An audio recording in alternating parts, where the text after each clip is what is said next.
कुछ लोग अगर ये मानते हो कि आगे देखा जाएगा, तो कम से कम वो मुझे पहचान ले।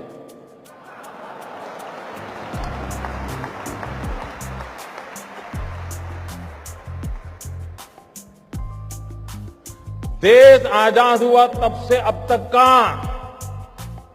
आपका कच्चा चिट्ठा मैं खोल दूंगा। जिनके पास ये बेईमानी का है वो मान के चले कागज का टुकड़ा है, वो ज्यादा कोशिश ना करें, ज्यादा कोशिश ना करें, वरना सरकारी मैं इसके लिए अगर 1 लाख नए लड़कों को नौकरी देनी पड़ेगी तो दूंगा और कोई इसी काम में लगाऊंगा। लेकिन देश में ये सारा कारोबार बंद चल रहा है, उसको बंद करना है। और अब लोग मुझे समझ गए हैं।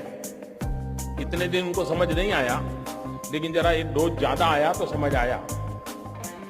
लेकिन ये एंड नहीं है, ये पूर्ण विराम नहीं है।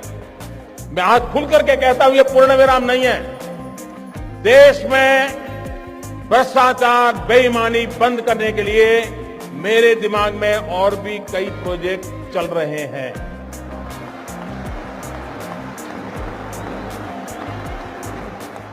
ये आने वाले हैं। ये ईमानदार लोगों के लिए मैं कर रहा हूं जी, देश के गरीब लोगों के लिए कर रहा हूं।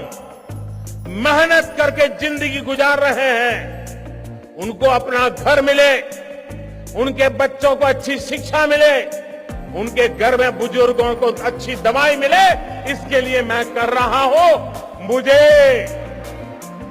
मुझे गोवा वासियों के आशीर्वाद चाहिए। आप खड़े होकर के ताली बजा करके मुझे आशीर्वाद दे। देश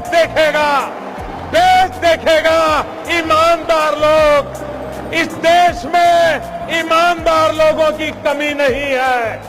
इस देश में ईमानदार लोगों की कमी नहीं है। आइए ईमानदारी के इस काम में मेरा साथ दीजिए। शाबाश मेरे गोवा के प्यारे भाइयों बहनों, मैं आपका सर झुका करके नमन करता हूं। ये सिर्फ गोवा नहीं, ये हिंदुस्तान के हर ईमानदार की आवाज है। हिंदुस्तान के हर ईमानदार की आवाज है। भाइयों बहनों, मैं जानता हूं मैंने कैसी ताकतों से लड़ाई मोल ली है। मैं जानता हूं कैसे लोग मेरे खिलाफ हो जाएंगे। मैं जानता हूं 70 साल का उनका मैं लूट रहा हूं। मुझे जिंदा नहीं छोड़ेंगे, मुझे बर्बाद करके रहेंगे। उनको जो करना है करे।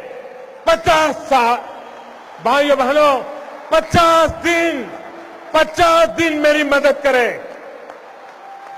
देश 50 दिन मेरी मदद करे। जोर से तालियों के साथ मेरी इस बात को स्वीकार कीजिए आप।